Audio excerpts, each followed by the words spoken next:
नमस्कार। रोजाना इंडिया में आपका स्वागत है और जैसा कि हमारा एक खास कार्यक्रम है पहचान, तो आज हमारे साथ पहचान कार्यक्रम में हमारे साथ हैं पूर्व डिप्टी एसपी श्री ओम प्रकाश सिंह जी, जो एक लेखक हैं, एक समाज सेवक हैं और एक आध्यात्मिक साधक भी हैं।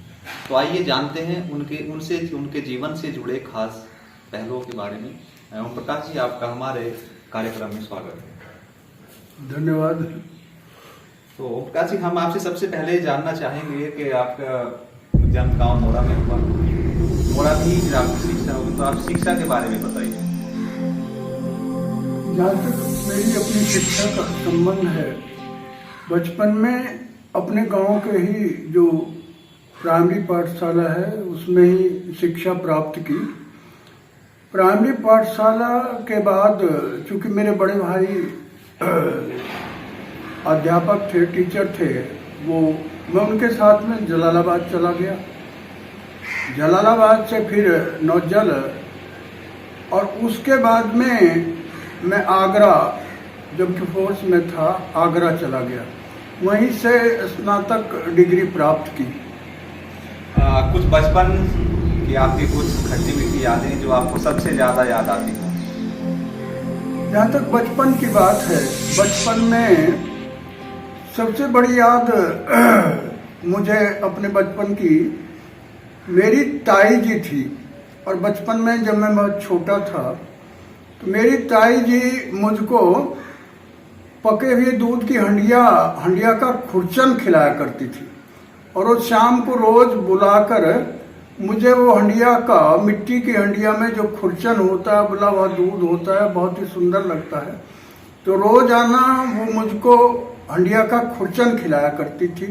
मुझे बहुत अच्छा लगता था, बहुत ही अच्छा लगता था। ये मुझे बचपन की सबसे बड़ी याद मुझे यही है कि मेरी ताई जी मुझे बहुत प्यार भी करती थी और हंडिया का खुरचन खिलाती थी।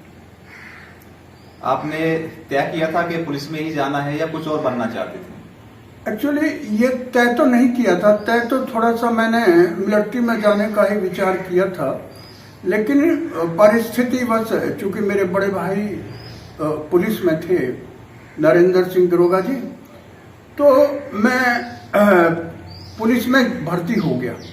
पुलिस में भर्ती होने के बाद फिर अपने जीवन में आगे बढ़ता गया। भगवान की बड़ी कृपा रही और प्रयास करते करते मैं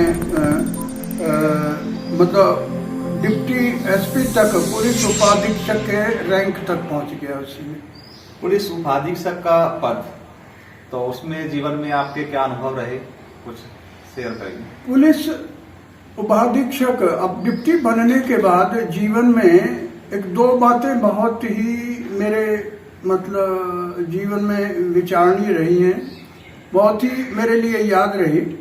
जब मैं एटीसी सीतापुर में डिप्टी था, एडजुटेंट था, तो उस समय वहां भगवान विष्णु का एक मंदिर बनवाया।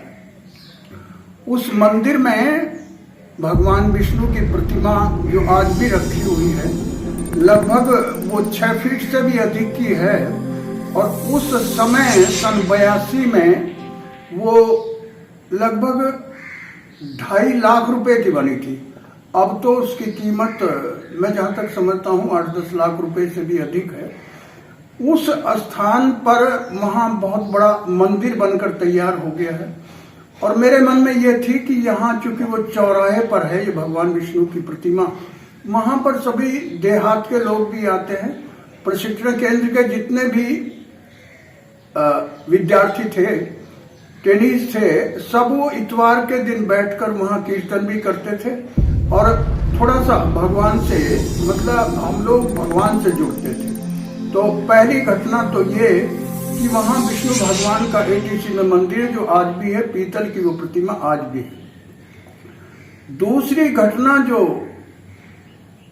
डिप्टी रहते हुए मैं ट्रेनिंग सेंटर से ऑपरेशन के लिए, सिखाने के लिए बदमाशों को किस तरह से अरेस्ट किया जाएगा, तो उनको ट्रेनिंग देने के लिए सीतापुर से नैमिषारण्य जंगल में ले जाता था। वहां सीतापुर से नैमिषारण्य तक लगभग 40 किलोमीटर की दूरी है और हम लोग पैदल चलते थे। 40 किलोमीटर पैदल चलते थे। रास्ते में एक जगह अपनी, क्योंकि पैदल चलना था, हमारे साथ गाड़ियां, सब बिस्तर वगैरह पूरा सब सामान था। बीच में एक जगह बैठकर भोजन करते थे, तो वहाँ देहात के लोग बहुत आ जाते थे।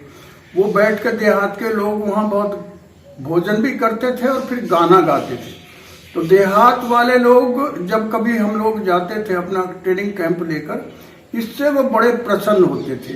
नैमिषारण्य जाने पर हम ट्रेनिंग के साथ साथ वहाँ पर कुछ आध्यात्मिक दृष्टिकोण से, मेरे वहाँ पर आश्रम है, हरिहर आश्रम है, वहाँ पर महाराज जी से उनसे भेंट हुई, जो जिन्होंने मेरे जीवन को इस की तरफ बहुत मोड़ा। मैं उनके प्रति, उनका शिष्य भी हूँ और उनके प्रति जीवन भर आभार व्यक्त करता हूँ। ये दो बहुत मुख्य घटनाएं।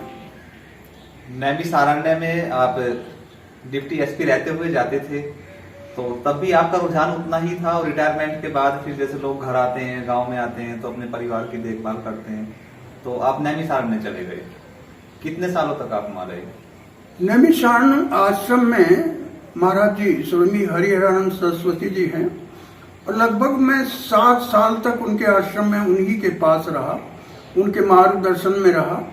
और वहां पर मैंने वेदांत की बहुत गहन रूप से अध्ययन किया, क्योंकि महाराज जी वेदांत के बड़े प्रकांड पंडित हैं। मध्य प्रदेश, राजस्थान, महाराष्ट्र और तमाम देशों में उनकी बड़ी भारी पहचान है। उनको बहुत लोग बड़ा सम्मान करते हैं। बहुत लोग, उन्होंने आश्रम जो बनाया है, उस आश्रम पर बहुत लोग, अतिथि भी बहुत आते हैं, क्योंकि महाराज जी बहुत ही सरल स्वभाव के, अतिथियों के आने के लिए उनके ठहरने की व्यवस्था, उनकी भोजन की व्यवस्था सभी करते हैं। तो मैं महाराज जी से जुड़कर, मतलब इस आध्यात्मिक दृष्टिकोण तक मेरा जो है वहीं से डाइवर्ट हुआ। पहले पुलिस, फिर आध्यात्मिक शिक्षा दीक्षा ली आपने, उसके बाद फिर आप गांव में चले आए। गांव और समाज से इतना लगाव, इसका क्या कारण है? देखिए, जहाँ तक गांव की बात है, ये गांव मेरी जन्मभूमि है। जननी और जन्मभूमि, जननी और जन्मभूमि ये स्वर्ग से भी बलवान होती हैं, भारी होती हैं। इसलिए मुझे गांव से बड़ा लगाव रहा। हालांकि कुछ लोगों ने सुझाव भी दिया कि आप डिप्टी रिटायर हुए, सहारनपुर रहिए, बाहर रहिए, लेकिन चूंकि गांव से मुझे बड़ा लगाव था, इसलिए मैं गांव में ही चला आया। और गांव में रहते हुए भी मेरे मन में एक ये भावना रही कि मैं गांव में रहूंगा, तो चूंकि उस भगवान की कृपा से मैं सिपाही के पद से डिप्टी तक पहुंचा, तो मैं अपने इस समाज को भी कुछ मतलब देकर जाऊं। समाज को कुछ ऐसा दिया जाए जिससे हमारे ग्रामवासी, इनके मतलब संस्कार सुधरें और ये कुछ भगवान से जुड़ जाएं। ये मेरा मुख्य एक ध्येय था कि मैं समाज में रहकर ही इस काम को कर पाऊंगा, इसलिए मैंने गांव में रहना ही पसंद किया। आपके जीवन का मुख्य उद्देश्य क्या है?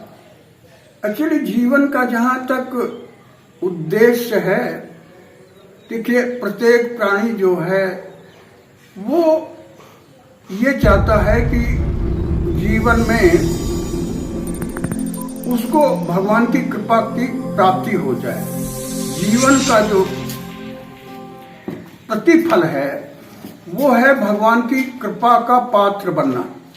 और भगवान की कृपा का पात्र बनना ये इतना आसान नहीं है। भगवान की कृपा का पात्र बनने का मतलब ये है कि आपको समर्पण भाव से, भगवान के प्रति समर्पण भाव से रहना पड़ेगा।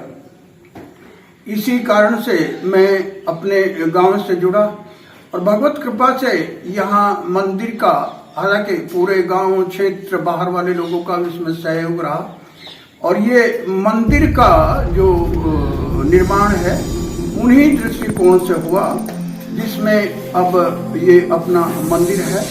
और इसमें हमारे गांव के सभी माताएं, बच्चे, धर्मनिष्ठ लोग आते हैं और भगवान शिव को जल भी चढ़ाते हैं। और मैं समझता हूँ इससे बड़ा भारी लाभ है, क्योंकि गांव में मंदिर होने से जो भगवान से जुड़े लोग, एक तो उन्होंने जो बहुत सी आदतें जैसे नशे की है, ये नशे की आदत छोड़ी, हमारे बच्चों में अच्छे संस्कार पड़े।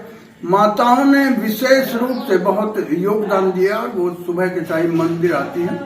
तो समाज के दृष्टिकोण से मैं ये समझता हूँ कि ये अपने समाज सुधार के लिए, ताकि लोग भगवान से जुड़े, परमात्मा से जुड़े और परमात्मा की कृपा के पात्र बने, ये मेरा उद्देश्य रहा। ये विचार आपके एक आध्यात्मिक साधक के तौर पे, लेकिन साथ ही साथ आपने कुछ पुस्तकें प्रकाशित कराई, आपने किताबें लिखी। पहली किताब आपकी है, जहां तक मुझे याद है, संस्कार सुधा सरिता, और दूसरी है सत्संग के बिखरे मोती। तो उन दोनों में क्या है? एक्चुअली ये दोनों पुस्तकें, संस्कार सुधा सरिता और सत्संग के बिखरे मोती, इनके पीछे एक यही उद्देश्य है कि मैं एक ऐसी चीज छोड़कर जाऊं यहाँ पर, जिससे कि हमारी आने वाली पीढ़ी जो है ये संस्कारवान बने। आज समाज में दो चीजों की बहुत आवश्यकता है, शिक्षा और संस्कार। मैं अनाउंसमेंट में भी सबको कहता हूँ, सभी लोगों से मेरा निवेदन रहता है कि बच्चों को पढ़ाना लिखाना बहुत जरूरी है। आज शिक्षा का बहुत महत्व है। जो बच्चे, परिवार, समाज शिक्षित होगा वही ऊपर उठेगा। दूसरी बात जो मैं सभी ग्रामवासियों के संदेश भी देता हूँ, कहता भी हूँ कि बच्चों में अच्छे संस्कार डालें। माता पिता का ये उत्तरदायित्व है, अच्छे संस्कार डालें। संस्कारवान जो पुत्र होते हैं, पुत्रियां होती हैं, वही अपने माता पिता का सम्मान करते हैं। मैं इसी संबंध में भगवान राम के बारे में बताना चाहूंगा। भगवान राम प्रातः काल उठिकै रघुनाथा और मात पिता गुरु नामहि माता। हमारे जो पूर्वज रहे हैं, हमारी ये परंपरा रही है कि अपने माता पिता गुरु को हमेशा भगवान और देवता के रूप में ही देखा गया है। इसलिए ये दोनों पुस्तकें, मेरा जो अपना ध्येय है इनके पीछे के लिए है कि हमारे आने वाली पीढ़ी इनको पढ़े, बच्चों में अच्छे संस्कार जगें और वो अपने माता पिता का सम्मान करें, अपने गांव वालों का सम्मान करें। हमारे गांव में अगर ये संस्कारवान समाज बनेगा, परिवार बनेंगे, तो गांव ऊपर उठेगा, हमारे गांव का नाम रोशन होगा और हम सभी चाहेंगे। ये मेरी एक भावना है कि हमारे आने वाली पीढ़ी जो है वो संस्कारित बने और अपने पूर्वजों का सम्मान करे। क्योंकि अभिवादनशीलस्य नित्य वृद्धोपसेविनः चत्वारि तस्य वर्धन्ते आयु विद्या यशो बलम। जिस घर परिवार समाज में बड़ों का सम्मान होता है, बड़ों के आशीर्वाद से आयु, विद्या, यश और बल, ये चार चीजें बढ़ती। आने वाले समय में आप अपने गांव और समाज को कहां देखते हैं? आने वाले समय में जहां तक मेरा अपनी दृष्टिकोण है, क्योंकि मैं हमेशा सकारात्मक सोच में ही निवेश करता हूं, नकारात्मक नहीं। हम, हमारे परिवार, हमारे भाई, सभी ग्रामवासी अगर बच्चों में थोड़ा सा और प्रयास करेंगे, उनकी शिक्षा और संस्कारों पर ध्यान दें, तो मुझे ये अपेक्षा है, मैं ये आशा भी करता हूं कि हमारी आने वाली पीढ़ी अच्छा समाज निर्माण करेगी और वो एक अच्छे गांव का नाम भी ऊंचा होगा और वो खुद भी अच्छे बनेंगे और दूसरों को भी हमेशा सहायता करेंगे। क्योंकि सबसे बड़ी चीज होती है, अपना भी भला करो, दूसरों का भला करो। दूसरों के भला करने में ही, दूसरों की भलाई में ही अपनी भलाई। नई पीढ़ी को आप क्या संदेश देना चाहते हैं? नई पीढ़ी को मेरा संदेश मुख्य रूप से यही है कि वो नई पीढ़ी दो काम अवश्य करें। अपने माता पिता का सम्मान करें। पहली बात, अपने माता पिता का सम्मान करें और दूसरा काम जो है, भगवान से जरूर जुड़े रहें, परमात्मा से जुड़े रहें। ये दोनों चीजें, उनके अंदर श्रद्धा, विश्वास पैदा होगा और जहां पर श्रद्धा और विश्वास होता है, इसके परिणाम से उनमें अच्छे संस्कार भी जगेंगे। श्रद्धावान लभते ज्ञान। भगवान कृष्ण ने अर्जुन से कहा, अर्जुन श्रद्धावान लभते ज्ञानम, जिनके अंदर श्रद्धा है, चाहे वो माता पिता के प्रति हो और चाहे भगवान के प्रति हो, ज्ञान की प्राप्ति उनको ही होती है। और ज्ञानवान पुरुष ही मोक्ष का, मुक्ति का अधिकारी होता है। अपने गांव में नशा मुक्ति के लिए अभियान चलाया, नशा मुक्ति का पर काम किया काफी, और भी तमाम समाज से बुराइयां कुरीतियां उखाड़ने का प्रयास किया, तो उसमें कहां तक सफल हुए? जहां तक सफलता की बात है, इसको मैं खुद तो नहीं कह सकता, ये तो समाज ही बताएगा कि कितना सफल हुआ हूं। पर हाँ, पूर्वजों के जहां तक सम्मान की बात है, हमारा ये गांव मोरा बाबा भैया सिंह ने 21 अप्रैल 1344 विक्रमी संवत 1401 उस दिन अक्षय तृतीया थी, जिसने ये जिस दिन इस गांव की स्थापना बाबा भैया सिंह ने की। तो हम अपने गांव का स्थापना दिवस 21 अप्रैल को हमेशा मनाते हैं। हवन, मंदिर में हवन कराते हैं, 5 हवन कुंड हैं, सभी माताएं बच्चे सब लोग वहां आते हैं, हवन करते हैं। और सबसे विशेष बात है कि पूरा गांव और जो ड्यूटी पर भी लोग हैं वो भी आते हैं। हम सभी लोग बैठकर एक साथ भोजन करते हैं, मंदिर का प्रसाद ग्रहण करते हैं।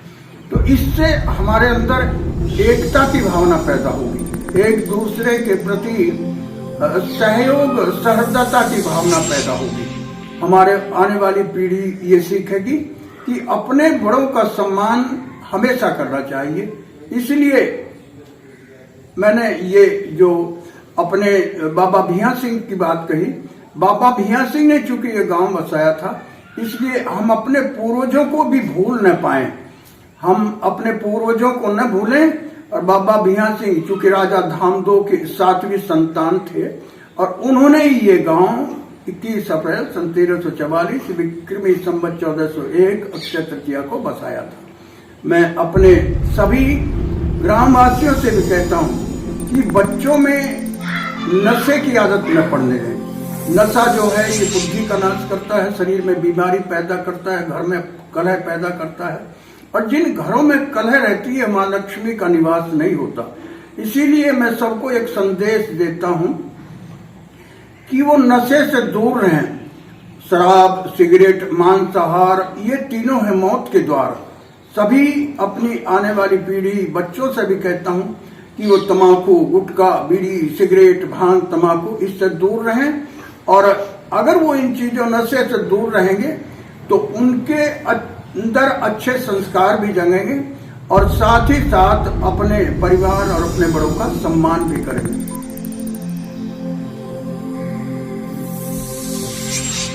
तो ये थे हमारे साथ पूर्व डिप्टी एसपी श्री ओम प्रकाश सिंह, जिन्होंने हमारे कार्यक्रम में भाग लिया।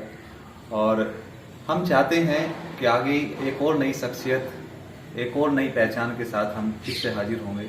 तो आप हमारे कार्यक्रम में आए, आपका बहुत बहुत स्वागत। नमस्कार।